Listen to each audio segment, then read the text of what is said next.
ہے کہ جو مسلمان مجھ پر یعنی آقا علیہ السلام پر ایک مرتبہ درود پڑھتا ہے اللہ رب العالمین اس پر 10 رحمتیں نازل فرماتا ہے، اور جو 10 مرتبہ درود پڑھتا ہے اس پر اللہ رب العالمین 100 رحمتیں نازل فرماتا ہے، اور جو 100 مرتبہ درود پڑھتا ہے اس کی دونوں آنکھوں کے درمیان یعنی اس کی پیشانی پر یہ لکھ دیا جاتا ہے کہ یہ بندہ جہنم کی آگ سے نفاق سے آزاد ہے۔ سبحان اللہ۔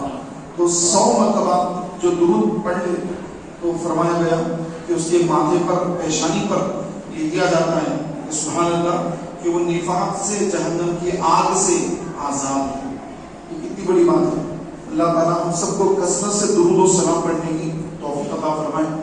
کہ علماء نے لکھا ہے کہ کثرت سے جو درود پڑھتے ہیں وہ قیامت کے دن بلکہ قبر میں جانے کے بعد بھی جیسے دنیا کے اندر بھی انسان درود کثرت سے پڑھتا ہے تو اس کے بہت سارے مسائل حل ہو جاتے ہیں، پریشانیاں اس کی دور ہوتی ہیں۔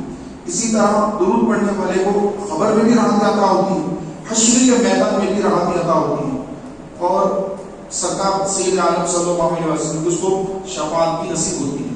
تو کم از کم درود جو پڑھنا ہے وہ 313 مرتبہ جو کم از کم روزانہ درود پاک پڑھے گا تو اللہ رب العالمین کی بارگاہ میں کثرت سے درود پڑھنے والوں میں شمار کیا جائے گا۔ کوشش فرمائیں کہ 313 مرتبہ درود شریف روزانہ پڑھ لیں۔ چھوٹا درود پڑھ سکتے ہیں، ضروری نہیں ہے کہ آپ درود اکبر پڑھیں کہ پڑھنے میں جو ہے ایک درود پڑھنے میں اتنا ٹائم لگ جا رہا ہے، یا ہم نماز میں جو پڑھتے ہیں درود ابراہیم یہ بھی بڑا ہے، چھوٹا درود پڑھ سکتے ہیں جیسے صلی اللہ علیہ وآلہ وسلم، صلی اللہ علی محمد، صلی اللہ علی محمد ایک ہو گیا، صلی اللہ علیہ وآلہ وسلم ایک ہو گیا۔ تو یہ چھوٹا درود بھی اگر بندہ پڑھ لے اور 313 کی گنتی پوری کر لے تو دنیا قبر محشر گزرات اور میزان عمل جہاں جہاں پر جو مراحل ہیں ہمارے تو ہر مرحلے میں اس کا دنیا میں درود پڑھنا اس کے لیے کام آئے گا۔ اور ایک بات لوگوں کے اندر غلط پھیلی ہوئی ہے کہ درود شریف ہر حال میں قبول ہو جاتا، کچھ بھی کر لو قبول ہو جاتا، اس طرح باتیں پھیلی ہوئی ہیں۔ تو ایسا نہیں ہے، ہر عمل کے لیے اخلاص شرط ہے۔ لوگوں کو دکھاوا اور درود پڑھنے دکھاوے کے لیے، یا بعض لوگ کچھ کاروبار کرتے ہیں تو ان کے پاس کوئی کسٹمر آتا ہے وہ درود پڑھتے ہیں تو لوگ سمجھنا کہ بھائی جو دھوکہ نہیں دیتے، یہ سامنے والے کو دکھانے کے لیے پڑھنا ہے، تو ایسا نہیں۔ یا اپنا کوئی کام بنانے کے لیے جا رہے ہیں تو اپنے کو جو ہے ہم بہت نیک ہیں، متقی ہیں، ہم دیکھو ہمیشہ درود پڑھتے رہتے ہیں، تو اس طرح دکھا کر کے نعوذ باللہ اگر کوئی درود پڑھے گا تو فرمایا گیا اس کا کوئی درود قبول نہیں ہوگا۔ ہر عمل اس کے لیے اللہ رب العالمین کی بارگاہ میں اخلاص شرط ہے۔ جہاں عمل اللہ کے لیے ہے ہر حال میں قبول ہے، اور جہاں تھوڑی سی بھی ریاکاری دکھاوا اور بناوٹ آ گئی تو معاملہ وہاں پر خراب ہو گیا، وہ عمل اللہ کی بارگاہ میں قبول نہیں ہوگا۔ چاہے وہ بندہ درود پڑھے، قرآن پڑھے، حج کرے، زکات دے، کچھ بھی کرے، وہ عمل قبول نہیں۔ تو ہر کام کے لیے اخلاص شرط ہے۔ جیسے کہ حدیث بات میں میرا اصل مدعا بیان آگے اور ایک حدیث ذہن میں آگے تو میں عرض کر رہا ہوں کہ نبی کریم علیہ السلام نے ارشاد فرمایا قیامت کے دن ایک حافظ قرآن جو جس نے حفظ کیا اور قرأت سیکھی، قرأت ایک فن ہے، اس کو سیکھنا پڑتا ہے، بڑی محنت کا کام ہے، ہر آدمی قرأت نہیں کر سکتا۔ پہلے تو مخارج صحیح کرنا، اس کے بعد پھر قرأت کرنا بڑا کام ہوتا ہے۔ تو قرأت ایک قاری اور ایک اللہ کے راہ میں شہید ہونے والا اور ایک سقی جو اللہ کے راہ میں خوب مال خرچ کرتا ہے، تو تینوں کے بارے میں حدیث پاک ہے کہ ایک سخی آیا تھا تو اللہ قیامت دن سے پوچھے گا کہ اے میرے بندے، میں نے دنیا میں تجھے اتنی نعمتیں دی، تو نے میرے لیے کیا کیا، تو نے میرے لیے کیا کیا؟ تو بتا کرے گا مولا جو تو نے مجھے مال دیا اس مال میں سے میں نے بہت صدقہ کیا، خیرات کیا، یہاں تک کہ لوگ تو مجھے سخی کہتے تھے، کیا سخی ہے، تو اتنا میں نے تیری راہ میں مال خرچ کیا۔ تو رب العالمین فرمائے گا کہ تو جھوٹا ہے، تو جھوٹا ہے کہ تو نے اس لیے صدقہ خیرات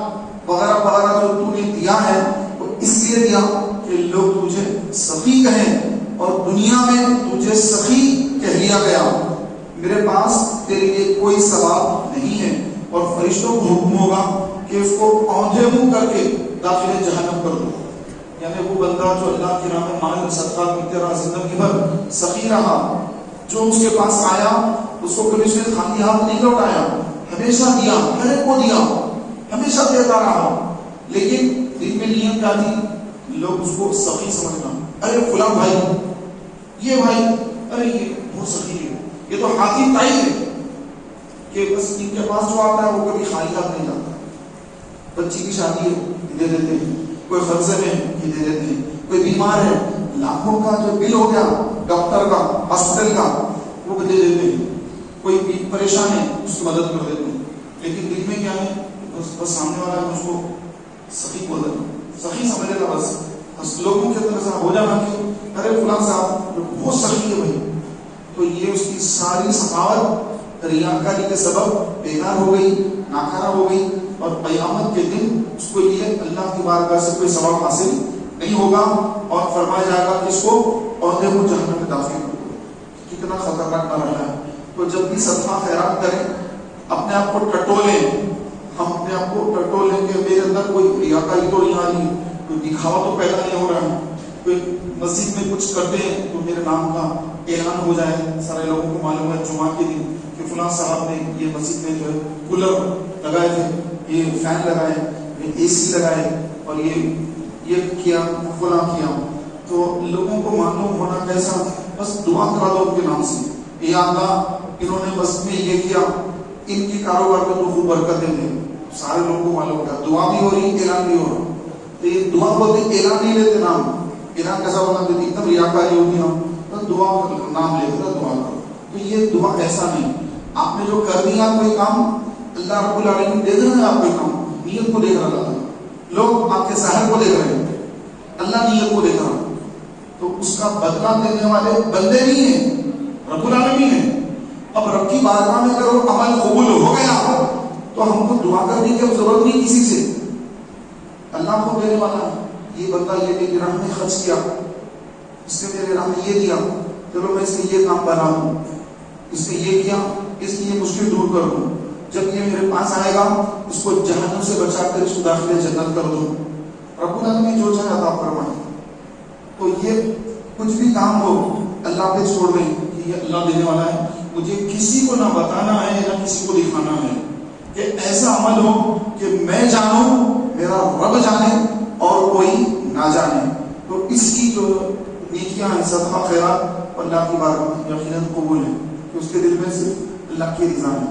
فرمایا گیا، علیہ السلام نے فرمایا، قاری اس نے قرأت سیکھی، قرآن سیکھا، قرأت اچھی پڑھی، قیامت کا دن جب آئے گا اللہ رب العالمین سوال فرمائے گا کہ بندے تم نے کیا کیا، تو بندہ کہے گا اے اللہ میں نے تیرا کلام حفظ کیا، اور اس کو میں نے قرأت سیکھ کر میں نے تیرا کلام، قرأت کو میں نے لوگوں کو سکھایا اور خود پڑھا، اور میں پوری دنیا میں زندگی بھر قرآن پڑھتا رہا، قرأت سے میں قرآن پڑھتا رہا، بڑی میں نے تیری محنت سے تیرے کلام کو سیکھا، تو وہ عرض کرے گا اپنی باتیں، تو رب تعالیٰ فرمائے گا کہ تو جھوٹا ہے، کہ تو نے اس لیے یہ قرأت سیکھی کہ لوگ تجھے قاری کہیں، اور دنیا میں تجھ کو قاری کہہ دیا گیا، میرے پاس تیرے لیے کوئی ثواب نہیں ہے، اے فرشتوں اس کو اونھے کو جہنم میں ڈھکیل دو۔ ذرا سوچیے پیارے بھائی، ہم اپنا جائزہ لیں کہ شیطان سے کوئی بچاوا نہیں، شیطان سے کوئی بچ سکتا بھی نہیں جب تک اللہ نہ بچائے۔ اللہ جس کو بچائے وہ بچ سکتا ہے، اور اللہ جس کو نہ بچائے شیطان سے کوئی بچ ہی نہیں سکتا۔ ہم تو کیا ہیں، سیدھی غوث اعظم کے پاس بھی شیطان آ کر ان کو بھی وسوسے دل میں ڈالا کرتا تھا، تو یہ ہم تو کچھ بھی نہیں ہیں، ہم تو بالکل جو ہے نکمے لوگ ہیں، تو ہماری کوئی اوقات نہیں ہے۔ تو یہ جو بندہ قرأت اللہ کا کلام سیکھا، تو رب تعالیٰ فرما رہا ہے کہ تو جھوٹا ہے، تو اس لیے قرأت سیکھا کہ تجھ کو قاری کہیں، حافظ کہیں، تجھ کو قاری حافظ کہہ لیا گیا، اور یہاں پر اب تیرے لیے ٹھکانا جہنم، اور فرشتے پکڑ کر گھسیٹ کر جہنم میں لے جا رہے ہوں گے۔ ایسی ذلت تاری ہوگی، سارا مجمع دیکھ رہا ہے، ارے یہ بندہ تو بڑا اچھا قاری تھا، یہ فلاں تھا، ارے یہ بھی جہنم میں جا رہا ہے۔ لوگوں کی سارے محشر کے میدان میں اس کی بے عزتی، کہ اگر ہمارے محلے میں پولیس آ جائے اور کسی بندے کو ہتھکڑیاں ڈال کر پولیس والے لے جائے تو سارا محلہ دیکھ رہا ہے، بچے دیکھ رہے ہیں، بڑے دیکھ رہے ہیں، عورتیں جو پردوں میں سے چھپ چھپ کے عورتیں دیکھ رہے ہیں کہ ارے ان کے بچے کو پولیس پکڑ کے لے جا رہی ہے، ان کو پولیس پکڑ کے لے جا رہی ہے، آخری بے عزتی ہو رہی انسان کی. تو محلے کے چند لوگ دیکھیں تو انسان بڑا بے عزت ہو جاتا ہے کہ میری بڑی بے عزتی ہوئی ہے، گھر پہ پولیس آ گئی اور وہ غلطی سے میری بھی غلطی کچھ نہیں تھی، جھوٹے کیسے مجھ کو پھنسایا گیا. اس وقت تو بات نہیں ہوگا، لیکن فی وقت اس کی جو ہے بے عزتی ہو جاتی ہے. اب آپ سوچے حشر کا میدان ہے اور اللہ کی بارگاہ ہے، وہاں پہ تو کسی بے قصور کو جہنم میں ڈالا نہیں جائے گا، جو قصوروار ہوگا اسی کو ہی وہاں پر جو جہنم میں ڈالا جائے گا. جیسا یہاں ہر ایک کو پولیس جا کے پکڑ کے اندر ڈال دیتی ہے، کوئی بھی جھوٹے کیس میں کسی کو ڈال دیا 20-25 سال اس میں نکل گئے. اب اس کے بعد میں بھائی اسی کام نہیں بھائی انہوں نے ان پہ جھوٹا کیس تھا، ارے اس کے 25-30 سال وہ کہاں سے لیں گے؟ اس طرح ہو رہا ہے، یہ کوئی نئی بات نہیں ہے، یہ چل رہا ہے، یہ ہو رہا ہے. کئی بے قصور مسلمانوں کو جو ڈال دیا جاتا ہے. تو میرے پیارے محترم بھائیوں، قیامت کے دن ایک تو اس کی ذلت و رسوائی، پھر جہنم کا دردناک عذاب، وہ عذاب بندہ کیسے برداشت کرے؟ اللہ اکبر. تو میرے پیارے بھائیوں، پھر تیسرا فرمایا گیا، نبی کریم علیہ السلام نے فرمایا تیسرا وہ شخص ہوگا جس نے راہ خدا میں اپنی جان قربان کر دی، شہید ہو گیا. اللہ کی بارگاہ میں جب آئے گا، رب تعالیٰ فرمائے گا اے میرے بندے، تو نے میرے لیے دنیا میں کیا کیا؟ میں نے تو تجھ کو سب کچھ دیا، صحت دیا، تندرستی دی، رزق دیا، سب دیا، تو نے میرے لیے دنیا میں کیا کیا؟ بندہ اس کرے گا مولا میں تو تیری راہ میں شہید ہو گیا، میں تو شہید ہو گیا تیری راہ میں. تو رب تعالیٰ فرمائے گا تو جھوٹا ہے، تو اس لیے شہید ہوا کہ لوگ تجھ کو بہادر سمجھیں کہ کیا بہادر انسان ہے، کیا بہادر ہے، کیسا یہ شہید ہوا، تو لوگ تجھ کو بہادر کہیں. اس لیے تو نے شہادت پائی، تو لوگوں نے تجھ کو دنیا میں شہید اور بہادر کہہ لیا، بہادر کہہ لیا، تیری نیت بہادر کی تھی، تجھے بہادر کہہ لیا گیا. اور یہاں میرے پاس تیرے لیے کوئی ثواب نہیں ہے. فرشتوں اس کو عہدے کو جہنم میں ڈھکے دو. سقی، حافظ پانی، شہید، یہ سب جہنم میں جا رہے ہیں. تو ذرا اندازہ لگائیے کہ ہمارا کیا ہوگا کہ نہ ہم سقی ہیں، نہ ہم قاری ہیں، نہ ہم شہید وغیرہ ہیں، ہمارے کوئی معاملے ایسے ہیں، ہمارا کچھ بھی نہیں ہے. تو جو ہماری نیکیاں ہیں کس قدر اس میں ہم ریاکاری میں مبتلا ہو رہے ہیں. تو اپنی عبادتوں کو ریاکاری میں ملوث کر کے اپنی نیکیاں برباد ہونے سے بچانا یہ بہت ضروری ہے. ایک تو انسان کو نماز پڑھنا ہے، پھر اپنی نمازوں کو بچانا ہے تاکہ نماز صحیح طور پر ادا ہو، اللہ کی بارگاہ میں قبول ہو. ریاکاری آ گئی، قبول نہیں ہوگی، قبول ہو گئی، اس کے بعد غیبتیں چغلیاں کرتے رہے تو پھر وہ نیکیاں چلی گئیں. تو ایک تو نیکی کمانا مشکل، پھر خلوص کے ساتھ وہ اللہ کی بارگاہ میں پہنچے، مقبولیت میں لکھی جائے، یہاں پر فرشتے لکھ لیں کہ یہاں اس کی نیکی قبول ہو گئی. اب بچنا، حشر کے میدان تک ہمارے ساتھ چلنا، قبر میں جانے تک ہمارے پاس رہنا، تو یہ بچا کے لے جانا یہ بہت بڑا کام ہے. جیسے لوگ انڈیا چھوڑ کر پیسہ کمانے باہر جاتے ہیں، گلف کنٹریز میں بھی 4 سال تھا، جدہ میں، کچھ دن دبئی میں بھی تھا. تو لوگ جاتے ہیں دبئی، سعودی، گلف، یورپ، امریکہ، ہر جگہ جا رہے ہیں لوگ. اب جا کے وہاں سے کما کے پیسے بھیجنا، ہر مہینہ، مہینے کو مہینہ وہاں سے بھیجنا، تاکہ یہاں پر آنے کے بعد کچھ جو ہے کاروبار کر سکے، یا گھر نہیں ہے تو گھر بنا سکے. تو آدمی بھیجتا ہے، کیوں؟ مجھے یہاں آنا ہے، ہمیشہ کے لیے میں وہاں نہیں رہوں گا، میں نے ادھر آنا ہے، میری یہاں پہ شادی ہونے والی ہے، شادی کروں گا، پھر مجھے کچھ کاروبار ہونا ہے، یہاں پر کچھ بزنس ہونا، کچھ ذاتی گھر ہونا، ورنہ میری زندگی کیسے گزری. اب یہ سن کے وہ گیا، اب کچھ کمایا ہی نہیں، یا کمایا وہیں خرچ کر دیا دوستوں میں ادھر ادھر، اور نئے نئے اپنے جو شوق کرتے رہا، یہ شوق وہ شوق، بہت سارے شوق تھے، پیسہ وہیں خرچ کر دیا. اب جب پلٹ کے آئے گا، جانا تو ہے، 2 سال کمپلیٹ ہو گئے، 4 سال کمپلیٹ ہو گئے، 10 سال کمپلیٹ ہو گئے، اب آیا کچھ بھی نہیں. لوگ بولیں گے 10 سال پایا تھا، کچھ نہیں کمایا، پھر آ کے وہی کام کر رہا تھا، وہی کام پہ لگا ہوا ہے. تو یہ حال ہوتا ہے جو لوگ اپنی پلاننگ نہیں کرتے ہیں اور جو کماتے ہیں اس کو بچاتے نہیں تو پھر ان کو وہی پریشانی اٹھانی پڑتی ہے جو جانے سے پہلے پریشان تھے. لیکن جو پلاننگ کر کے جاتے ہیں کہ نہیں کتنا میرے کو بھیجنا ہے، کتنا میرے کو بچا کے رکھنا ہے، ہر مہینہ بس اتنے میرے پیسے بھیجنے ہیں، اتنا بچا کے ہر مہینہ مجھے رکھنا ہے، یہ میری سیونگ ہے. اس کے بعد جب وہ پیسہ لے کر جب آتے ہیں تو صحیح پلاننگ کے حساب سے اگر کوئی کاروبار صحیح کرتے ہیں تو پھر وہ کامیاب ہوتے ہیں. ورنہ تجربہ نہیں تھا، لے کے آئے پیسے اور پھر جو ہے وہ پیسے اس کا خسارہ ہو گیا، نقصان ہو گیا، پھر پریشان ہو گئے. تو ہر کام کے لیے میرے پیارے بھائیوں انسان کے لیے پلاننگ چاہیے. تو یہ دنیا کی کامیابی کے لیے چاہیے. اب آخرت کی کامیابی کے لیے کتنی بڑی پلاننگ چاہیے انسان کو. تو کچھ انسان کے پاس پلاننگ ہی نہیں، نہ وہ نماز پڑھا، نہ وہ جو ہے اپنی قبر کی تیاری کر رہا ہے کہ میں قبر میں رہوں تو روشنی ہو قبر کے اندر. اندھیرا بڑا ڈراؤنی ہے تو اندھیرا نہیں، میری قبر میں روشنی ہونا ہے، اس لیے اس کو تیاری کرنا ہے. تو یہ پلاننگ کرنے والا آج جو ہے نہ کوئی دکھتا ہے، نہ اگر کوئی سمجھائے تو کوئی سمجھنے کو تیار ہوتا ہے. اگر کوئی سمجھاتا ہے تو لوگ اس کو دیوانہ سمجھتے ہیں، بھولا بھالا سمجھتے ہیں، یا اس کو دھوکہ دے کر اس کو جو ہے کچھ نقصان میں ڈال دیں، اس پیسے لے لیں گے، یہ بڑا دیوانہ نظر آ رہا ہے. تو اس طرح لوگ جو ہے اپنی آخرت کی جو تیاری ہے اس سے غافل ہو کر صرف دنیا کی مشغولیت میں نعوذ باللہ منہمک رہ کر اپنی قبر اور اپنی آخرت کی کوئی تیاری نہیں کر کے جب مریں گے تو ملک الموت علیہ السلام جب آئیں گے تو ان کا چہرہ دیکھنا یہ ایک چیلنج ہے. قبر میں جانے کے بعد نکیرت کے سوالات ایک چیلنج ہے. یہ جو خبریں دکھ رہی ہیں آپ کو قبرستان میں، یہ دو امتحان سے کامیاب ہو کے آگے چلے گئے. ایک تو جو ان کا امتحان تھا مالک الموت علیہ السلام تشریف لائے، ان کے پاس روح نکالے تو انہوں نے اپنی آنکھوں سے مالک الموت کو دیکھا ان لوگوں نے دیکھ لیا، وہ مرحلہ گزر گیا. اس کے بعد پھر قبر میں اتارا گیا، ان کو ایک اور مرحلہ آ گیا، دو فرشتے آ گئے، نکیرین منکر نکیرین کہا جاتا ہے، ایک کا نام منکر ایک کا نام نکیر.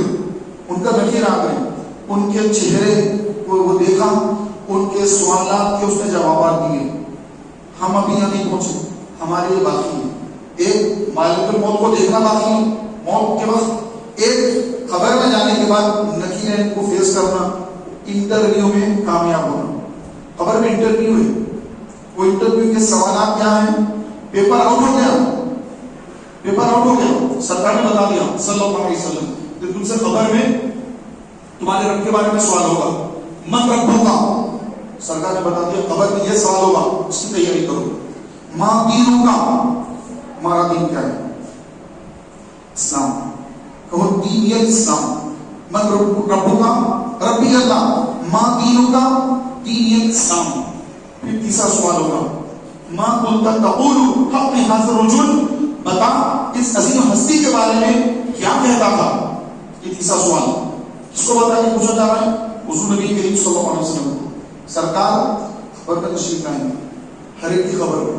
ایک روایت میں لکھا ہے کہ قبر میں سرکار کا دیدار کرایا جائے گا.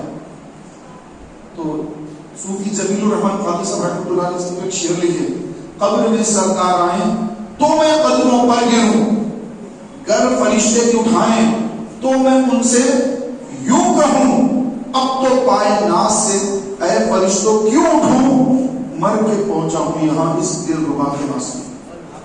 سورج جب قبر میں تشریف لائیں گے میں تو اردو کے خطبہ میں گر جاؤں گا. فرشتے جب اٹھائیں گے تو کہوں گا اے فرشتوں میں کیوں اٹھوں، مر کے اپنے حضور کی بارگاہ میں پہنچا ہوں، اب میں حضور کے خطبوں سے نپٹ جاؤں گا. تو قبر میں سرکار کا دیدار ہوگا، حضور کی دید ہوگی، لہد میں آقا کی دید ہوگی. تو وہ سوال ہوگا حضور کے بارے میں کہ بتا یہ عظیم ہستی کے بارے میں دنیا میں کیا کہتا تھا. یہ تیسرا سوال. تو فرمایا کہ دو سوالات پہلے تھے، اگر اس میں کوئی جواب نہ دے سکے ناکام ہو گیا. پہلا دوسرا دو سوال میں بھی ناکام ہو گیا.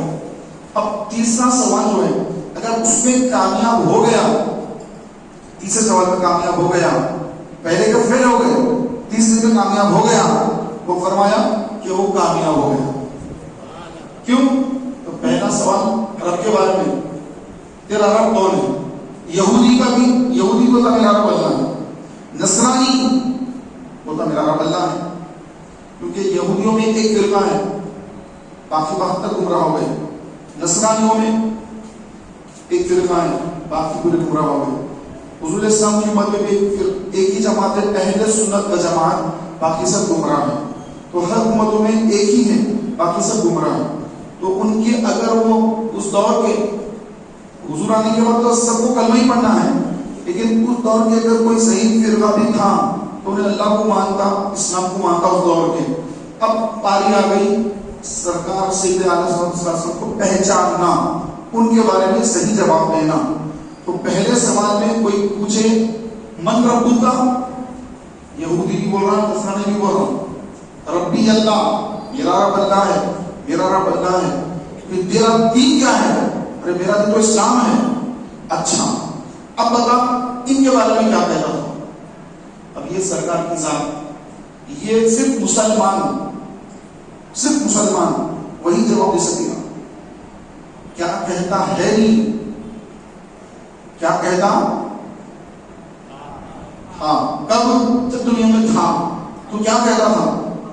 نبی بن کر مٹی میں مل گیا کہتا تھا، نبی گناہگار تھے، ہمارے جیسے تھے، ہمارے بڑے بھائی جیسے تعظیم کرنا نبی کی، وہ ہماری طرح انسان تھے، بشر تھے، ان کو کوئی علم غیب نہیں تھا، وہ شفاعت نہیں کر سکتے، وہ بھی گناہگار تھے، ان کے گناہوں کو اللہ معاف کر دیا۔ ایسا بولتا تھا۔ کیا بولتا تھا؟ تو سنی کیا کہتا ہے؟ میں وہ سنی ہوں جب میرے قادری مرنے کے بعد میرا لاشا بھی کہے گا الصلاۃ والسلام۔ ہم تو حضور صلی اللہ علیہ وسلم کو کیا کہتے تھے؟ سرکار تو اللہ نے اپنی عطا سے حضور کو اتنا نوازا کہ نبی مختار کل ہے، جس کو جو چاہے عطا کر دے۔ ہم تو یہ کہتے تھے کہ حضور عطا کرنے والے ہیں، حضور تقسیم کرنے والے ہیں۔ حضور کی بارگاہ میں ہم ہر جمعہ کھڑے کے سلام پڑھتے تھے، یا نبی سلام علیکہ، یا رسول سلام علیکہ۔ نہیں پڑھنے کا چاہتے تھے، ہم تو سلام پڑھنے والے تھے، تو ہم کیا کہیں گے؟ یہ تو ہمارے آقا صلی اللہ علیہ وسلم ہے، یہ تو ہمارے حضور ہیں، ان کی بارگاہ میں تو میں سلام پیش کرتا تھا، ہر نماز کے بعد بھی سلام پیش کرتا تھا۔ ان کا نام آ جاتا انگوٹھے چوم لیا کرتا، ان کا نام آ جاتا درود شریف پڑھتا، ان کی سنتیں اپنے اوپر نافذ کر لیتا۔ لوگ تانے بھی دیتے، لوگ مذاق اڑاتے میرا، لیکن میں کسی کی پرواہ نہیں کرتا۔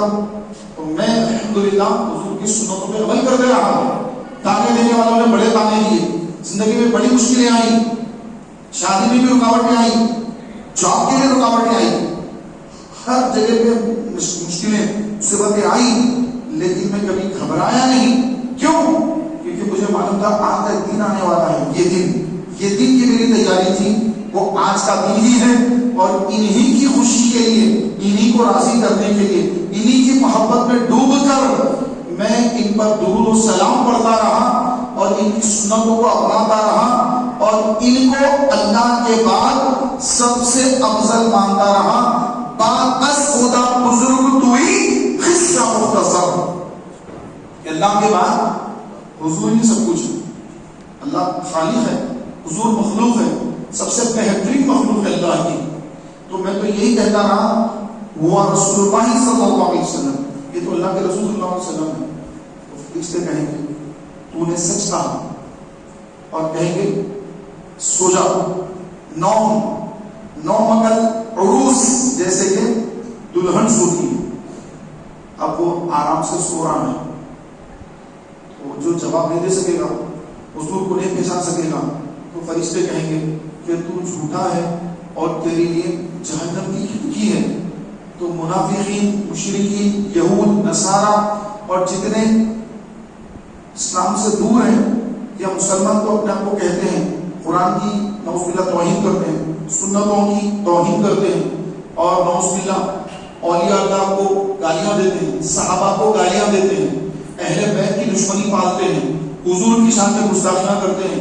تو ایسے جتنے لوگ ہیں جب قبر میں جائیں گے اور جب سرکار سید عالم صلی اللہ علیہ وسلم کے بارے میں فرشتے پوچھیں گے تو ان کو جواب دینا نہیں آئے گا, ان کی زبان بند ہو جائے گی اور فرشتے کہیں گے کہ تو جھوٹا ہے اور تیرے لیے جہنم کی کھڑکی ہے.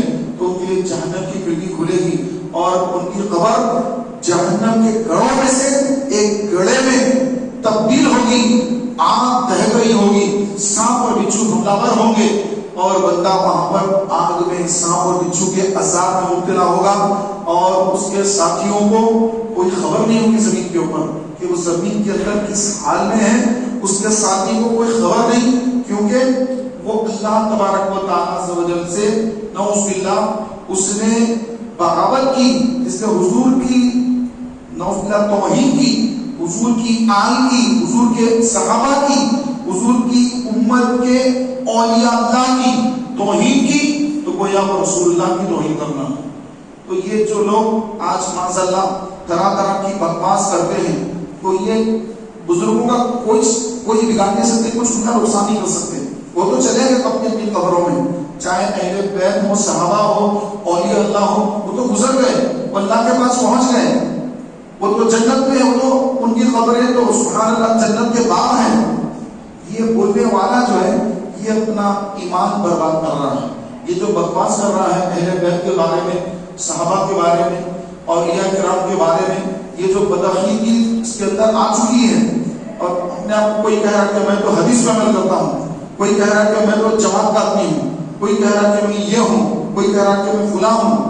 تو میرے پیارے بھائیوں, کوئی بھی اپنے آپ کو کچھ بھی کہہ لے اس سے کچھ نہیں ہوگا, بلکہ آدمی اپنے عقیدے پر میدان حشر میں بلکہ قبر میں جانچا جائے گا, قبر میں جانچا جائے گا کہ اس کا عقیدہ کیا ہے, حضور اسلام کے تعلق سے اس نے کیا عقیدہ دنیا میں رکھا, اسی کے بارے میں قبر میں سوال ہوگا.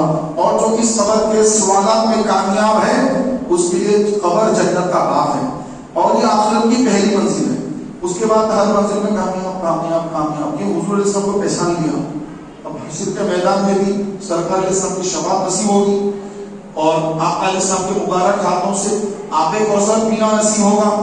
حشر کے میدان میں اعمال نامہ تولا جا رہا ہے, نیکیوں والے پلڑے کو اللہ بھاری بنا دے گا تو سلامتی سے داخل جنت ہو جائے گا. کون؟ جس نے اپنے ایمان کو بچایا. اور ایمان کیا ہے؟ حضور کی ذات, آقا علیہ السلام کی ذات, یہ ایمان ہے. حضور علیہ السلام سے جس کو نسبت ہو جائے, آقا علیہ السلام کی آل, آقا کے صحابہ, تو ان کی تعظیم رسول اللہ کی تعظیم, رسول کی تعظیم اللہ کی تعظیم. تو میرے پیارے بھائیوں, آج جو یہ نعوذ باللہ بدعقیدگی پھیل رہی ہے لوگوں کے اندر معاذ اللہ رب العالمین, تو کوئی جو ہے اہل بیت کی شان میں توہین کر رہا ہے, کوئی صحابہ کرام علیہ الرضوان کی شان میں توہین کر رہا ہے, تو یہ ان کی توہین کرنا یہ ان کا خود کا خسارہ ہے اور یہ آخرت کے لیے کوئی تیاری نہیں ہے اور یہ بہت بڑی گمراہیت ہے. لہذا نبی کریم علیہ السلام سے بے انتہا محبت کریں, اتنی محبت کہ اپنی جان سے زیادہ. آقا علیہ السلام نے فرمایا لا یؤمن احدکم حتی اکون احب الیہ من والدہ وولدہ والناس اجمعین. تم میں سے اس وقت تک کوئی مسلمان ہو نہیں سکتا جب تک اپنے ماں باپ, اپنی اولاد, اپنے مال, سب سے زیادہ جب تک مجھ سے محبت نہ کرے, اپنی اولاد سے زیادہ سرکار سے محبت, اپنا مال پیسہ ہے اس سے زیادہ حضور علیہ السلام سے محبت, اپنی ماں ہے اس سے زیادہ حضور سے محبت, اپنے ابا ہے, بابا ہے, ڈیڈ, ان سے زیادہ محبت رسول اللہ صلی اللہ علیہ وسلم سے, سب سے زیادہ محبت حضور علیہ السلام سے. تو ایمان مکمل ہو گیا. جس کے دل میں رسول کی جتنی زیادہ محبت ہے ایمان مضبوط ہے, اور جتنی حضور علیہ السلام سے محبت کم ہے اور عداوت, دشمنی, توہین یہ زیادہ ہے, وہ کفر میں بڑھتا چلا جا رہا ہے, اس کا کفر بڑھتا ہی چلا جا رہا ہے. تو جس دل میں رسول کی محبت ہے وہ ایمان والا دل ہے, اور جس دل میں رسول کی عداوت ہے, دشمنی ہے, وہ دل کفر میں مبتلا ہوتا جا رہا ہے, اس کا کفر ہی بڑھتا چلا جا رہا ہے. تو یاد رکھیے پیارے بھائیوں کہ ہم اگر اولیاء اللہ کی توہین کر کے حضور کو راضی کرنا چاہیں کہ میں تو نماز پڑھوں گا، میں تو قرآن پڑھوں گا، میں تو درود پڑھوں گا، یہ اولیاء اللہ کی گستاخی کر رہے ہیں، غریب نواز کی گستاخی کر رہے ہیں، غوث اعظم کی گستاخی کر رہے ہیں، بابا فرید الدین کے شکر کی گستاخی کر رہے ہیں، اس طرح اولیاء اللہ کی گستاخی کر رہے ہیں، اور پھر نماز بھی پڑھتے ہیں، روزے بھی رکھتے ہیں، قرآن بھی پڑھتے ہیں، صاحب حج بھی کرتے ہیں، زکات بھی دیتے ہیں، سب کرتے ہیں، تو کیا اللہ رسول خوش ہوں گے؟ نہیں، اللہ اس کے رسول اسی سے خوش ہوتے ہیں جو رسول اللہ صلی اللہ علیہ وسلم کی آل سے، اصحاب سے اور امت کے اولیاء سے جو محبت کرے، ان کی تعظیم کرے، اسی سے اللہ اس کے رسول خوش ہوتے ہیں۔ یہ بات ذہن میں رکھیں، اگر وہ ناراض ہوں گے، بزرگان دین کو ناراض کر کے ہم رسول اللہ کو راضی نہیں کر سکتے۔ اب یہ جو مہینہ رجب شریف کا مہینہ، اس مہینے کو جو نسبت ہے وہ اللہ رب العالمین سے ہے۔ آپ علیہ السلام نے فرمایا کہ رجب اللہ کا مہینہ ہے، شعبان میرا مہینہ یعنی حضور اسلام کا مہینہ، رمضان میری امت کا مہینہ۔ تو یہ اب ہم اللہ کے مہینے سے ہم گزر رہے ہیں۔ رجب شریف اللہ کا مہینہ، اس کے بعد رسول اللہ کا مہینہ، اس کے بعد کہ ہمارا حضور کی امت کا مہینہ رمضان کا مہینہ۔ تو سبحان اللہ، بہارے بہار رمضان کے اندر اللہ نے محبوب کی امت کو عطا فرما دیا۔ ایک نیکی پر، ایک روایت میں 70 نیکی، ایک روایت کے مطابق 100 نیکی، ایک روایت کے مطابق ایک نیکی پر 1,00,000 نیکی۔ تو جو جیسی اللہ تعالیٰ سے جیسا گمان رکھے گا، اللہ تعالیٰ اس کو ویسے عطا فرمائے گا۔ ہم تو یہ گمان رکھیں گے کہ یا اللہ تو جتنا زیادہ حدیثوں میں ہم نے سنا ہے بس اتنا لے، بلکہ اس سے بڑھ کے اپنی شان کے مطابق عطا فرما۔ ہمارا عمل تو ہماری حیثیت کے مطابق ہے، لیکن تو اپنی شان کے مطابق، اپنی شان کے مطابق مولا تو ہمیں ثواب عطا فرما۔ تو پیارے بھائیوں، یہ جو مہینہ ہے، اس مہینے کے بارے میں آپ علیہ السلام نے فرمایا کہ رجب کے مہینے میں اپنی جانوں پہ ظلم نہ کرو، جانوں پہ ظلم نہ کرو۔ یہ گناہ کرنا کیا ہے؟ جان پہ ظلم کرنا ہے، اور یہ مہینہ اللہ کا ہے، تو اس میں جانوں پہ ظلم نہیں کرنا، یعنی حرام کام سے بچنا۔ کیا کرنا؟ روزے رکھنا۔ یہ مہینہ روزے رکھنے کا مہینہ ہے، گناہوں سے بچنے کا مہینہ ہے۔ اور اس مہینے کی 6 تاریخ کو خواجہ ہند، خواجہ غریب نواز معین الدین چشتی اجمیری رحمت اللہ علیہ کا عرس ہوتا ہے اور ہو چکا ہے، ہر سال ہوتا ہے۔ لاکھوں مسلمان، کسی کو پوسٹر لگا کے بلایا نہیں جاتا کہ بھائی آئیے عرس ہے غریب نواز کا، کوئی بلاتے نہیں، لوگ جاتے ہیں۔ اب جب ہم مریں گے، ہماری موت کی تاریخ کہ یہ صاحب کب مرے تھے، اولاد بھول جائے گی، بچے بھول جائیں گے، تو کام کیسے ہوئے؟ تو صبح جیسے ہوں گی، ابا کب مرے تھے، ارے کر دو، مجھے ٹائم نہیں ہے، کل کر دو، پرسوں کر دو، مصروفیت بہت ہے، برسی کر دیں گے، تو اولاد تو کچھ بھی نہیں کرے گی، وہ تو وہی بھول جائے گی۔ لیکن جو اللہ والے ہیں کہ 800 سال، 800 سے زیادہ سال ہو گئے، 810 سال کے قریب ہو گیا، لیکن مسلمان لاکھوں کی تعداد مسلمان جمع ہو رہے ہیں، مسلمان تو مسلمان، غیر مسلم جمع ہو رہے ہیں۔ کیوں؟ اس لیے کیونکہ ہم نے زندگی اللہ کی راہ میں گزاری، ساری زندگی راہ خدا میں، اپنے نفس کے لیے کچھ نہیں کیا، جو کچھ کیا رب تعالیٰ کی رضا کے لیے کیا، رب کی رضا کے لیے۔ ہر عمل اپنی چاہت، اپنی خواہش کے مطابق کچھ نہیں کیا۔ پھر رب العالمین نے بھی ایسا بدلا دیا، سبحان اللہ۔ 8 صدیاں گزر گئی، 800 سال گزر گئے، آج بھی ان کی محبت مسلمانوں کے سینے میں معجزن ہے۔ غریب نواز کا نام آتا ہے تو بچل جاتی طبیعت، یار میں کب پہنچوں اجمیر شریف۔ ہر مسلمان بے چین بے قرار ہو جاتا ہے، کیوں؟ اللہ نے دل میں محبت ڈالی، اور اللہ تعالیٰ کا قاعدہ ہے، اللہ کا قانون ہے، کیا ہے؟ فَاذْكُرُونِي أَذْكُرْكُمْ، تم میرا ذکر کرو میں تمہارا چرچا کروں گا، تم میرا فکر کرو میں تمہارا چرچا کر دوں گا۔ رب تعالیٰ نے کر لی۔ غریب نواز کی عمر شریف 90 سال، 92 سال غریب نواز کی عمر شریف، اور گزر کی کتنے صدیاں ہو گئی؟ 800 سال۔ تو انہوں نے کتنے سال اللہ کو یاد کیا؟ 92 سال یاد کیا۔ پھر رب العالمین 800 سال سے ان کا چرچا فرما دیا۔ ابھی ختم ہونے والا نہیں ہے، یہ اور بڑھنے والا ہے، یہ حشر کے میدان تک، قیامت تک یہ چرچا بڑھتا ہی چلا جائے گا، یہ ذکر اولیاء اللہ کا بڑھتا ہی چلا جائے گا. پھر حشر کا میدان ہوگا، ان کی شان ہوگی، ان کا معاملہ رب تعالیٰ کا ایسا اعلیٰ معاملہ، ایسا ان کا بلند مقام ہوگا. اللہ اکبر. وہ تو بس دیکھنے کا منظر ہوگا کہ غوث پاک کہاں ہیں، تو غریب نواز کہاں تشریف فرمائیں، اور ہمارے اسلاف بزرگان دین مولا تعالیٰ کیسے ان کو بلندی عطا فرمائی. تو حشر کا میدان میں دیکھنا ہے. تو پیارے بھائیوں، کہ جو اللہ کے ذکر کو اپنی زندگی کا مقصد سمجھ لیتا ہے، تو پھر رب تعالیٰ ایسی عطائیں ان کو فرماتا ہے کہ وہ اس کا نام روشن کر دیتا مولا تعالیٰ. تو وہ دکھاوے کے لیے کچھ نہیں کرتے کہ میرا نام روشن ہو، کہ فیس بک پہ ڈالتے ہوں کہ بھائی یہ میرا ایک بیان ہے، یہ لوگ سن کے ثواب کما لیں، لوگوں کو بھی پہنچے بات تو مجھے بھی اس کا ثواب ملے. لیکن اس کے اندر ایک یہ بھی ہے نا کہ بھائی لوگ زیادہ دیکھیں، کوئی تعریف شروع کر دیں تو آدمی جو خوش ہونا شروع ہو جاتا ہے. اس دور میں تو نہ فیس بک تھا، نہ یہ موبائل تھے، کچھ بھی نہیں تھا، ڈائریکٹ دعوت کا کام تھا. تو اس دور میں سرکار غریب نواز نے جو کام کیا، یہ آج تک ہم کو معلوم ہے، کتابوں سے چلا رہا، کتابوں میں پڑھ رہے ہیں کہ غریب نواز نے ایسی قربانی کی، ایسا کام کیا، ایسا کام کیا، ایسا کیا، ایسی عبادت کی، ایسی یہ کرامت ہے. وہ جادوگروں سے مقابلہ کیا، ان کو دعوت کا کام کیا، ان کو یہ کیا. یہ کوئی سوشل میڈیا سے نہیں پہنچ رہا ہے، یہ اللہ کا ہم کو پہنچا ہے ہم تک، پھر یہاں سے آگے تک پہنچتا چلا جائے گا.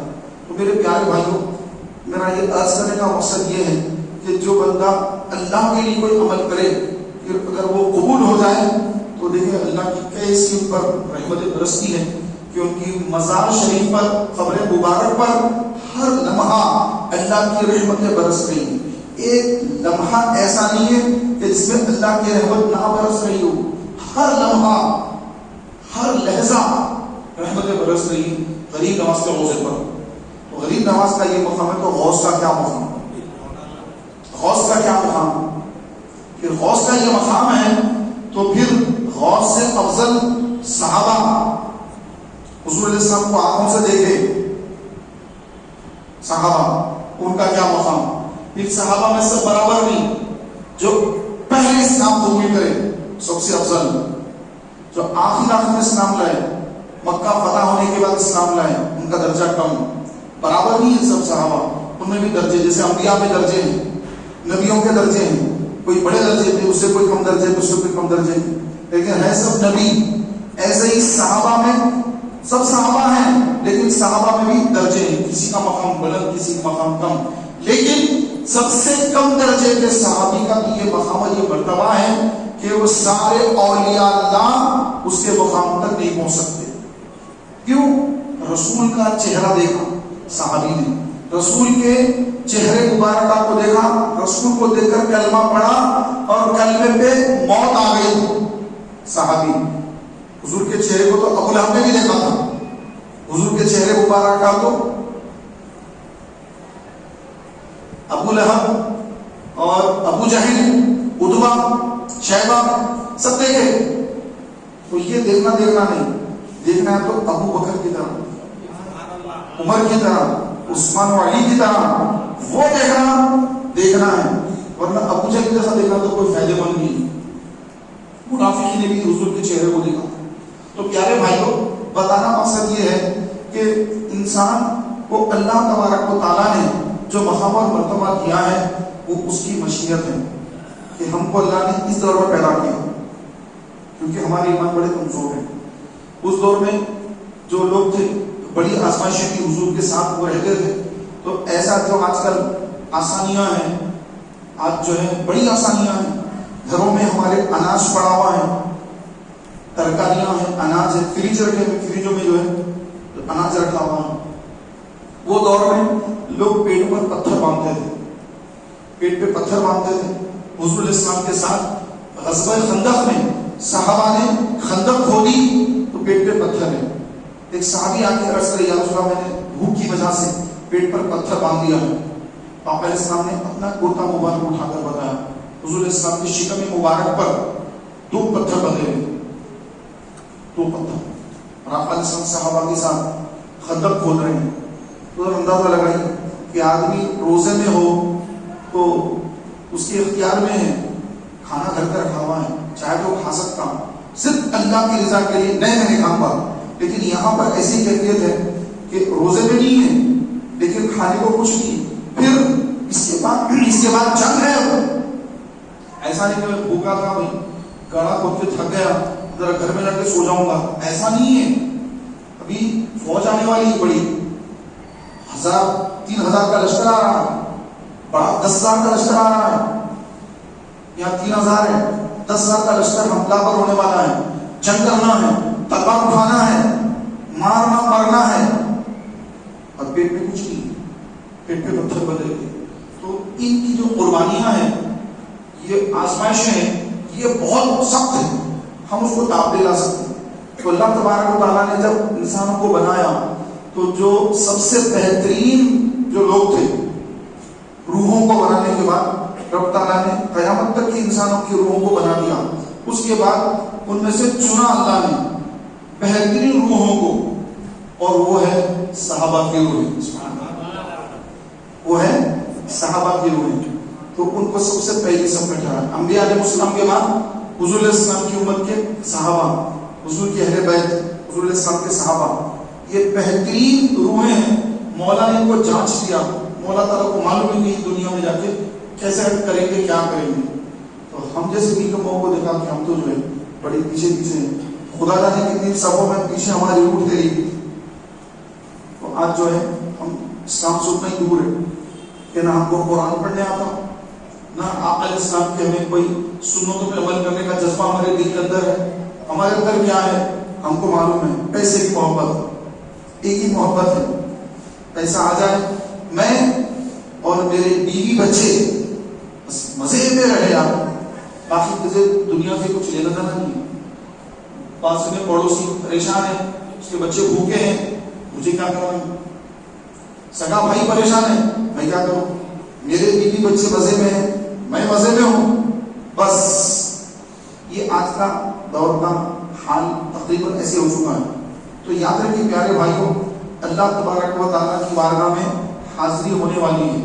کسی کی عنقریب، کسی کی کچھ دن بعد، لیکن حاضری ہر ایک کی پکی ہے. تو اس کی تیاری ضروری ہے. اب یہ مہینہ رجب کا مہینہ، اس کی 13 تاریخ کو مولا کائنات مولا علی شیر خدا علی المرتضیٰ رضی اللہ تعالیٰ عنہ کی ولادت باسعادت. یہ مہینہ بڑی برکتوں والا مہینہ ہے. مولا علی کی دنیا میں آمد کا مہینہ ہے، بڑا بابرکت مہینہ ہے. اور اس مہینے کو نسبت بہت سارے اولیاء اللہ سے، جیسے حضرت سیدنا امام جعفر صادق رضی اللہ تعالیٰ عنہ، ان سے اس کو نسبت ہے. 22 تاریخ کو رجب شریف کی 22 تاریخ کو سرکار امام جعفر صادق رضی اللہ تعالیٰ عنہ ان کی جو فاتحہ ہوتی ہے اور ہر مسلمان کرتا ہے تو کنڈوں میں کرتے ہیں. کنڈوں میں کیوں صاحب؟ فاتحہ تو اس سے بھی ہو سکتی ہے، لیکن ایک کنڈی یہ چیز ہے کہ حضور علیہ السلام مٹی کے برتن استعمال فرماتے تھے. حضور نے جو کیا صحابہ وہی کرتے. حضور کا گھرانہ اہل بیت وہ بھی مٹی کے برتن استعمال کرتے. تو امام جعفر صادق رضی اللہ عنہ کی وہ مبارک ذات ہے کہ ان کا نام لیتے ہی ہمارے گھروں میں ایک سنت داخل ہو جاتی ہے، ایک سنت داخل ہو جاتی ہے. اور پھر گھروں کی صاف صفائی ہو جاتی ہے، کیونکہ اہل بیت اللہ نے ان کو پاک کر دیا. تو ان کا نام جہاں ہی آ جاتا ہے تو بس کنڈے کر رہے ہیں گھر میں، چلو بھائی گھر کو چنا ڈالو. کنڈوں کی یہاں سے کنڈوں کی فاتحہ ہے، چلو گھر کو صاف کرو، دھو، چنا ڈالو. چنے تو چلے گا، کلر چل رہا ہے آج کل. ہمارے چھوٹے دیکھو جب چنا ڈالتے تھے گھروں میں، وہ چنا تو بھیگ رہا ہے نہیں کدھر ہے پتا نہیں.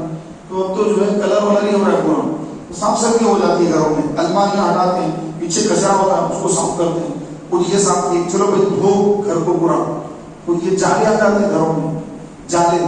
یہ جالے شیاطین جو ہے وہاں پر بسیرا کرتے ہیں. جس گھر میں جالے ہوتے ہیں، جہاں پر جالے ہوتے ہیں وہاں پر جادو کا اثر بھی زیادہ ہو جاتا ہے. تو جہاں پر صاف صفائی ہوتی ہے تو وہاں شیاطین نہیں آتی اور جادو کا اثر کم ہوتا ہے. تو صاف صفائی ضروری ہے. النظافہ من الایمان، صفائی ایمان سے. تو امام جعفر صادق رضی اللہ عنہ کی وہ مبارک ذات ہے کہ ان کی فاتحہ کیا ہوتی ہے کہ گھر کے اندر سے تمام بلائیاں نکل کے چلی جاتی ہے. پھر سرکار امام جعفر صادق رضی اللہ عنہ کا نام جب لیا جاتا ہے، جب فاتحہ پڑھی جاتی ہے، ان کی بارگاہ میں ایصال ثواب ہوتا ہے، تو سبحان اللہ یہ ان کا ایسا مبارک نام ہے کہ اس نام کی برکت سے گھر کے اندر رزق میں بے انتہا برکت ہوتی ہے. جو چاہتا ہے کہ اس کے گھر میں برکت ہو تو باقی طرح جب وہ سرکار امام جعفر صادق کے کنڈے کرے. آپ بولیں کہ کچھ حدیث میں تو بھائی یہ محبت کی کتاب میں دلوں کے اندر ہمارے اہل بیت کی جو محبت ہے نا، اس کتاب میں سب لکھا ہوا ہے. ہمارے بزرگان کے زمانے سے کرتے آ رہے ہیں، سب کر رہے ہیں الحمدللہ. اور ایک بات ذہن میں رکھ لیجیے آپ کہ بھائی کرنا کہ نہیں کرنا کہ کئی لوگ کو شکوک شبہات ہوتے ہیں. ایک بات ذہن میں رکھیے، نہ یہ فرض ہے، نہ واجب ہے، نہ سنت ہے. یہ ایک اچھا عمل ہے. آپ کو لگے حضور نہیں کرے، صحابہ نہیں کرے، کوئی بھی نہیں کرے تو وہ کام کیوں کرنا. تو یہ میلاد النبی بھی وہی صحابہ نے جو اس طرح جلوس سے نکالا. اس طرح بہت ساری چیزیں. 11ویں شریف ہے، سرکار غوث پاک کی 11ویں ہوتی ہے. صحابہ کے گھر میں غوث پاک پیدا بھی نہ ہوئے تھے تو کوئی صحابی نے 11ویں نہیں کی، ہم 11ویں کرتے ہیں. تو یہ 11ویں 12ویں کنڈے میلاد النبی یہ تمام چیزیں یہ بدعت حسنہ ہیں. کیا ہے بولیے؟ بدعت حسنہ ہے. آپ بولیں گے بھائی بدعت تو ہے نا، بدعت تو ہے نا، تو بھائی بدعت تو سب کر رہے ہیں، بدعت تو سب کر رہے ہیں. جو بدعتی لوگوں کو بولتے ہیں ارے یہ بدعتی کام نہیں کرنا بھائی، وہ لوگ بھی بدعت کر رہے ہیں. آپ بولیں گے وہ کیسا؟ تو یہ ختم بخاری کرتے مدرسوں کے اندر. مدرسے جو ہوتا ہے نا اہل سنت جماعت سے ہٹ کر جو لوگ 11ویں 12ویں کنڈوں کو نہیں مانتے، ان کے مدرسے بہت ہیں. مدرسوں میں کیا کرتے ہیں؟ ختم بخاری کرتے ہیں. اور امام بخاری کی جو ہے بخاری شریف جو ہے اس کی آخری حدیث پڑھتے ہیں اور اس کا درس دیتے ہیں. امام بخاری کے حالات وغیرہ بیان کرتے ہیں. تو آپ یہ بتائیے کہ ختم بخاری کا مکان لکھا ہوا ہے جلسہ کرنا، 3 دن کے جلسے ہوتے نہیں ہوتے؟ صحابہ کا ایسا جلسہ بتائیے، کوئی صحابی نہیں کرے کہ ایسا بڑا جلسہ ہو رہا پورے صحابہ لوگوں کو جمع کر کے لائے، بڑا 3 دن کا اجتماع کرے، پھر وہاں سے جماعتوں میں نکل کے صحابہ. ایسا ہے کہیں بھی نہیں. ایسا کوئی حدیث میں نہیں کہ 3 دن کے اجتماع ہوتے تھے. 3 دن کے اجتماع کہیں نہیں. یہ 3 دن کا اجتماع کرنا یہ بدعت ہے جو ہم پر لاگو کر رہے ہیں. آپ پہ بھی لاگو ہو رہا ہے. صحابہ نہیں کرے بالکل 3 دن کا اجتماع کوئی صحابی نہیں کرے کوئی صحابی بتاؤ کون سی حدیث میں سرکار نے فرمایا کہ 3 دن کی اجتماع کرو؟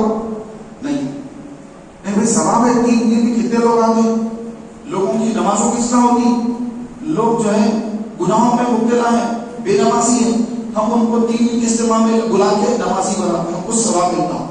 اچھا یہ کیوں کر رہے ہیں؟ ثواب کے لیے. اچھا آپ کو ثواب ملتا بول کر رہے ہیں آپ. اور ہم جو کنڈے کر رہے ہیں، فاتحہ دے رہے ہیں، قرآن پڑھ کر ایصال ثواب کر رہے ہیں، تو اس سے گناہ مل رہا کیا؟ اس سے بھی ثواب مل رہا ہے. یہ بھی ہم ثواب کی نیت سے کر رہے ہیں. 11ویں شریف کر رہے ہیں، 12ویں شریف کر رہے ہیں، کنڈے کر رہے ہیں، یہ بھی جو ہے ثواب کی نیت ہی سے کر رہے ہیں، بغیر ثواب کی نیت سے نہیں کر رہے ہیں. تو آپ کی نیت ثواب کی آپ کرے لو، اور ہم اگر کریں وہی کام ہم بدعتی. یہ کون سا اصول آیا؟ یہ کہاں کا اصول ہے؟ اب یہ مسجدوں کے اندر یہ فین لگے ہوئے ہیں، اے سی لگے ہوئے ہیں، ایئر کنڈیشنر مسجدیں ہیں، بہترین جو ہے کارپیٹس بچھے ہوئے ہیں. صحابہ پڑھے اس نماز، اس پر نمازیں پڑھے صحابہ، ایئر کنڈیشنر میں نمازیں پڑھے صحابہ. عرب کی تپتی ریت، عرب کی گرم ہوائیں، گرمی ہے، نیچے بجری بچھی ہوئی، کنکر، بارش ہوتی، اوپر سے چھت سے پانی ٹپکتا، مسجد نبوی شریف میں کیچڑ ہو جاتا. صحابہ بجری لاتے یعنی کنکر لا کے ڈالتے، کنکروں پہ سجدے کرتے. اور آپ 3 منزلہ 2 منزلہ مسجدیں، ایئر کنڈیشنر مسجدیں، ٹھنڈی ہوا رہی ہے، ایسی ٹھنڈی ہوا مسجد کے اندر. یعنی مسجد میں بندہ گرما میں مسجد میں اے سی مسجد میں آ کے بیٹھ جاتا ہے، نماز پڑھنے کے بعد تھوڑی دیر بیٹھ جاتا، سکون مل رہا، اچھا لیٹ جاؤں کیا سوچنا. صحابہ کرام ایسی نمازیں نہیں پڑھتے تھے مسجدوں میں، بلکہ بغیر اے سی کی مسجد میں پڑھتے تھے. اب لگانے والے اے سی لگانے والے صاحب، فین لگانے نرم ناک پہ بچھانے والے صاحب، یہ ثواب کی نیت سے کر رہی ہے، گناہ کی نیت سے کر رہی ہے؟ ثواب کی نیت سے کر رہی ہے، ان کو ثواب ملے گا نہیں ملے گا؟ ملے گا۔ کیوں؟ صحابہ تو نہیں کرے، آپ کو کہاں ثواب ملے گا؟ کون سی حدیث میں کہ اے سی لگا تو ثواب ملے گا؟ کون سی حدیث میں؟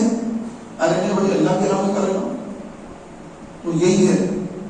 کوئی حدیث میں نہیں ہے کہ اے سی لگاؤ مسجد کے اندر، یہ جو ہے 2 منزلہ مسجد بناؤ، کہیں لکھا نہیں، بلکہ فرمایا گیا آخری دور میں مسجدیں بڑی خوبصورت ہوں گی، عالی شان ہوں گی، لیکن نمازی نہیں ہوں گے، نمازی نہیں ہوں گے۔ پڑھنے والے بھی ایسے ہوں گے کہ ان کو نماز کے فرائض نہیں معلوم ہوں گے، نماز پڑھ رہے ہیں، فرض ادا نہیں ہوا، نمازی نہیں۔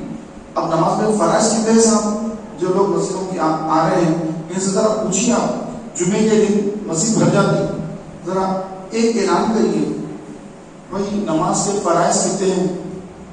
مجمع پورا بھرا ہوا ہے، 1000 کا مجمع ہے، 1000 کے مجمع میں ایک اعلان کریے کہ ابھی نماز پڑھے ہم جمعہ کی 2 رکعت فرض۔ نماز کے فرائض کتنے ہیں یہ ذرا بتا سکتے کوئی؟ شرائط اور فرائض ذرا بتائیے، اللہ ماشاء اللہ 2% لوگ ہوں گے جو بتا سکیں گے۔ تو ہم ایسی نماز پڑھ رہے ہیں کہ جس کے ہم کو فرائض ہی نہیں معلوم ہے۔ نماز کے لیے بندہ کس قابل ہونا، جس کو شرائط کہتے ہیں، ہمیں شرائط کا بھی پتہ نہیں اور ہم نماز پڑھ رہے ہیں۔ تو کیا فرمایا آپ علیہ السلام نے؟ مسجدیں بڑی خوبصورت ہوں گی، خوبصورت ہوں گی، نمازی کوئی نہیں۔ یعنی ایسے نمازی نہیں ہوں گے کہ جو حقیقت میں نماز پڑھ رہے ہیں، یہ تو بس پڑھ رہے ہیں، یوں پڑھ رہے ہیں، نماز نہیں ہو رہی۔ کیونکہ نماز اگر حقیقت میں ہوتی تو قرآن کیا فرما رہا ہے؟ ان الصلاۃ تنہی عن الفحشاء والمنکر، کہ بے شک نماز بری باتوں سے، بے حیائی سے روکتی ہے۔ تو جو نمازی ہے وہ بے حیائی کے کام نہیں کرے گا، برائی نہیں کرے گا۔ کیوں؟ اللہ فرما رہا ہے کہ بے شک، شک کی گنجائش نہیں، بے شک اللہ فرما رہا ہے۔ آپ کے گھر میں والد صاحب کے کوئی بات بولے تو آپ یقین کرتے ہیں آپ ہو رہا ہے ایسا۔ رب العالمین فرما رہا ہے قرآن مجید کے اندر کہ شک مت کرو، بے شک نماز بری باتوں سے، بے حیائی سے روکتی ہے۔ کس کی نماز؟ جس کی نماز قبول ہوتی ہے۔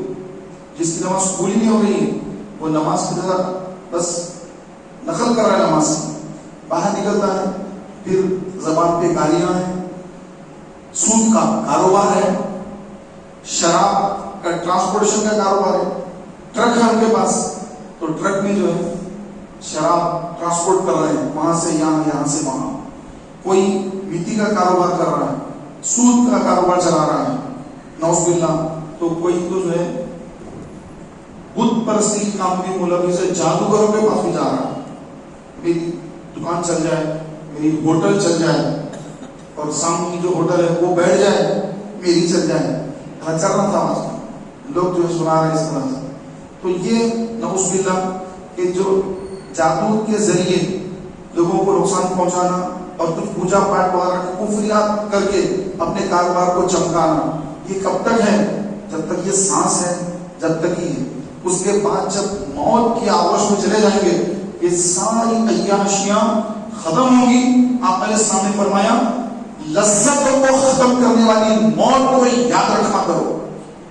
یہ لذتوں کو ختم کرنے والی، ہم بڑی لذتوں میں ہیں آج، گھر میں ہمارے بڑی لذت، بڑی آسانیاں ہیں، لیکن موت جب آئے گی یہ لذتوں کو ختم کر دینے والی ہے۔ جو اس موت کو یاد رکھے گا، سوتے وقت سوچے گا کہ ایک رات مجھ پر ایسی آئے گی کہ میری قبر میں پہلی رات ہوگی، وہ رات نہ میری بیوی بچے ہیں میرے ساتھ، نہ میرے دوست احباب ہے، تلے تنہا پڑا ہوا ہوں، منو مٹی تلے دبا ہوا ہوں، اور میری آواز نہ میرا بھائی سن سکتا، نہ میری بہن سن سکتی، نہ میرا بیٹا سن سکتا، نہ میری بیٹی سن سکتی، نہ میرے بچوں کی ماں میری کیفیت سے واقف ہے، بلکہ بس اب میں ہوں اور میرا اللہ ہے۔ اس کو اللہ جب یاد آئے گا، اللہ تو ہی ہے، اللہ بس کچھ نہیں، یا اللہ تو ہی ہے، یہ اس وقت بندہ یاد کرے گا اللہ۔ ابھی اللہ کو یاد کرنے کا وقت ہے، اس کے پاس وقت نہیں ہے، اذان ہو رہی ہے اللہ اکبر اللہ اکبر، اللہ بڑا ہے اللہ بڑا ہے. اگر اس کو خبر یاد رہتی کہ میں ایک خبر میں جاؤں گا، مروں گا تو خبر میں اتروں گا، تنہا پڑا رہوں گا، اس وقت میں جس رب کو یاد کروں گا نا، اس رب کو یاد کرنے کا یہ وقت ہے. اگر آج اس رب کو یاد کروں گا تو وہ پروردگار اس وقت میری مدد فرمائے گا جب مجھے اس کی مدد کی ضرورت ہوگی. پروردگار میری مدد فرما کر میری قبر کو جنت کا باغ بنا دے گا. میری قبر کے اندھیرے کو میرا رب دور کر دے گا کہ عشاء کے وقت فجر کے وقت اندھیرے میں اپنے گھر سے نکل کر رب العالمین کے گھر کو آباد کرنے آتا تھا. عشاء تو مسجدوں کے اندر لیٹے ہیں، گلیوں میں سڑکوں پر لیٹنگ بہت زیادہ ہے، روشنیاں ہیں. اس زمانے میں حضور اسلام کے زمانے میں مبارکہ میں ایسی لیٹیں نہیں ہوتی تھی، اندھیرے میں لوگ آتے تھے. فجر ہو کے عشاء ہو اندھیرے میں آتے. آقا علیہ السلام نے فرمایا جو اندھیرے میں رب العالمین کے گھر کو آباد کرنے کے لیے اپنے گھر سے نکلتا ہے تو اللہ تعالیٰ اس کی قبر کو جب وہ خبر میں آئے گا اللہ اس کی خبر کو روشن فرما دے گا. تو خبر کو روشن کرنا ہے تو اندھیرے میں گھر سے نکلنا ہے. 5:30 بجے 5:45 بجے نکلنا ہے. 6:15 بجے جماعت ہوتی ہے. ہمارے پاس تو 6:15 بجے ہر جگہ الگ الگ ٹائمنگ ہے.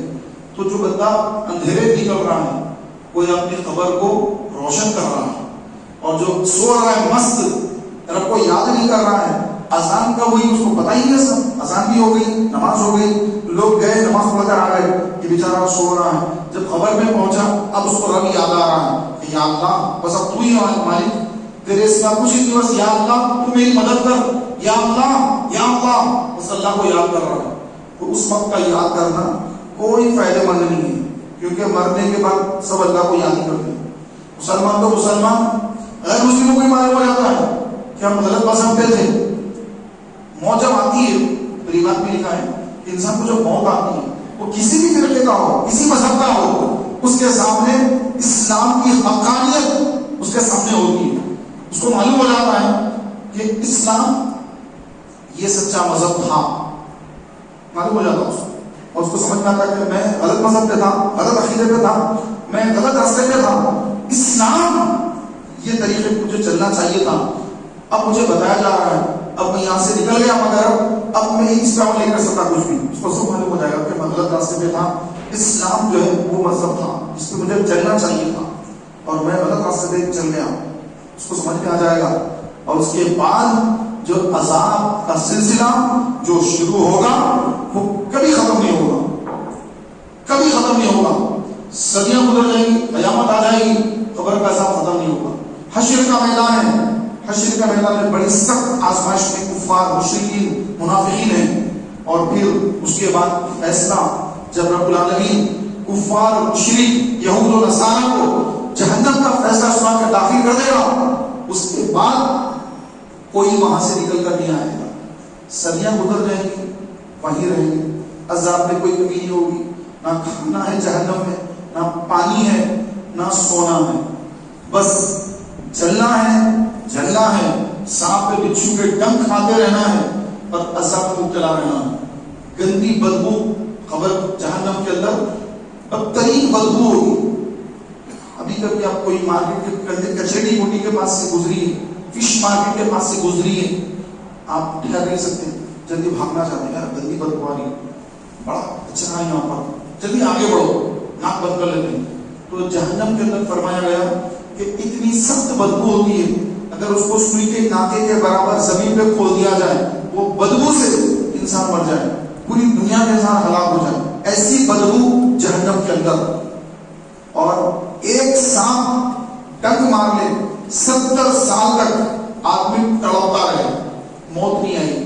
ایک بچھو ڈنک مار لے 70 سال تک آدمی تڑپتا رہے گا، موت نہیں آئی. سوئے گا کہاں؟ آگ ہی آگ میں کہاں سوتا ہے انسان؟ آدمی نہیں کس کو آتی؟ تو بھوک لگے گی، کوئی کھانا نہیں، پیاس لگے گی، کوئی پانی نہیں، کوئی بستر نہیں کہ میں اتنے راتوں سے جگ رہا ہوں تھوڑی دیر سو جاؤں گا، نہیں کوئی سونا نہیں، مسلسل عذاب ہے. انسان پاگل ہو جائے سوچ کے یا اللہ یہ کیا ہے، یا اللہ یہ کیا ہے، یا اللہ تو میرے ایمان کی حفاظت فرما، مجھے ایمان پر موت دے، یا اللہ میں دنیا میں بڑی آزمائش میں آ گیا.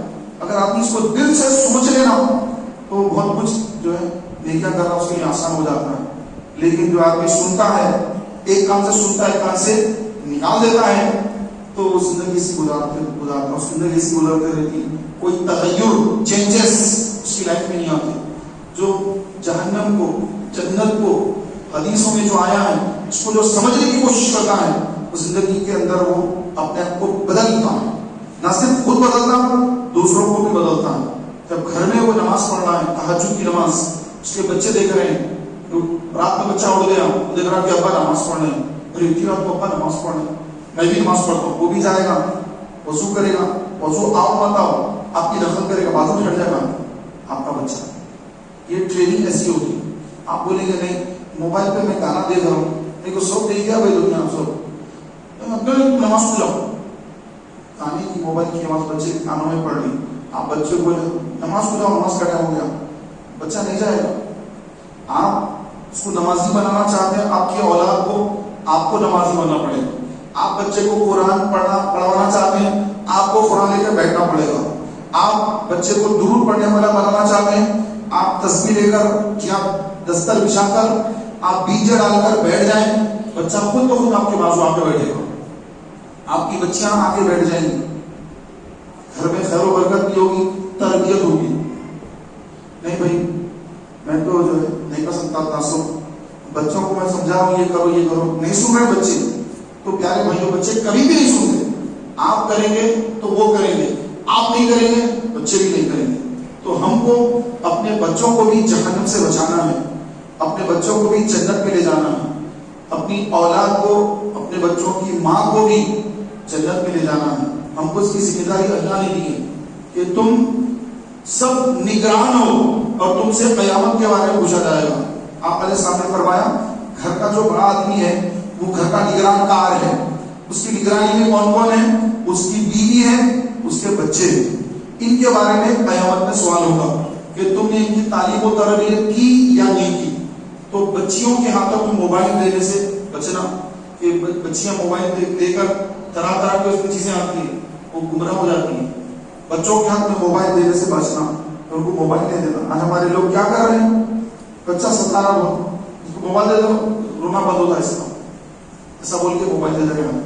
اس کو عادت بنا رہے ہیں، ایڈکٹ بنا رہے ہیں اس کو. ہم جب تک موبائل نہیں ہوگا بچہ سنے گا نہیں. اس کے بعد میں موبائل اس کے ہاتھ میں ہے، اب اس کے نقصانات ہم سنتے ہی رہتے ہیں. کیا کیا نقصان ہوتا ہے؟ دماغ خراب ہوتا ہے، اس کی آنکھیں خراب ہوتی ہیں، اس کے پورے جسم پر برے اثرات پڑتے ہیں. وہ تو دنیا بھی نقصان ہے ہی ہے، صحت تو برباد ہے ہی ہے، لیکن اس کی روحانیت ہی ختم ہو جاتی ہے. اس کے اندر جو کیفیت ہونا چاہیے اللہ، رسول، اہل بیت، صحابہ، غوث، خواجہ، رضا، اولیاء اللہ، بزرگان دین، اسلام، اس کی روح ختم ہو جاتی ہے. یہودیوں نے ایسے کھلونے نکال کر دے دیے ہیں، سب کو دیے ہو، لیکن ہمارے لوگ اس کی طرف بہت زیادہ ہیں. ان کے بچے یہ کام نہیں کرتے، ان کے لوگ تیاری کرتے ہیں الگ الگ. خیر ایک الگ میٹر ہے، لمبا ہے. تو مختصر ہی میرے پیارے بھائیوں کہ ہم رسول پاک صلی اللہ علیہ وسلم کو خبر میں منہ دکھانے والے ہیں. خبر میں حضور کو منہ دکھانا ہے کہ کچھ ایسے کام کر کے حضور کو خبر کو منہ دکھانا ہے کہ یا رسول اللہ میں زندگی بھر آپ کی غلامی میں رہا، یا رسول اللہ میں نے یہ آپ کے لیے کیا، یہ آپ کے لیے کیا، یہ آپ کے لیے کیا. ہم کچھ کہہ سکیں حضور کی بارگاہ میں خبر میں جانے کے بعد. لیکن آج اگر حضور کی محبت سے ہمارا دل دور ہو رہا ہے، دنیا کی طرف مائل ہو رہا ہے، دنیا کھینچ رہی ہم کو اگر، تو پھر سمجھ لیں کہ موت کے وقت کیسی سختی ہونے والی ہے. خبر میں حضور کی جب آمد ہوگی تو حضور علیہ السلام کو ہم پہچان پائیں گے، خبر میں تیسرا جواب صحیح دے پائیں گے. یہ بہت اہم ترین ہے. میرے پیارے بھائیوں رسول پاک صلی اللہ تعالیٰ علیہ وسلم نے ہمیں زندگی بھر کا راستہ بتا دیا کہ میری اہل بیت اور میرے صحابہ، تم میری اہل بیت کی محبت کی کشتی میں سوار ہو جاؤ، اور راستہ جو تم کو چلنا ہے وہ میرے صحابہ کا راستہ ہے، اور وہ تاروں کے مثل ہے. اصحابی النجومی فبأیہم اقتدیتم اہتدیتم. میرے صحابہ تاروں کے مثل ہیں. کہ آج تو روڈوں پر جو نام لکھا ہوا رہتا کہ اب آپ بمبئی جا رہے ہیں تو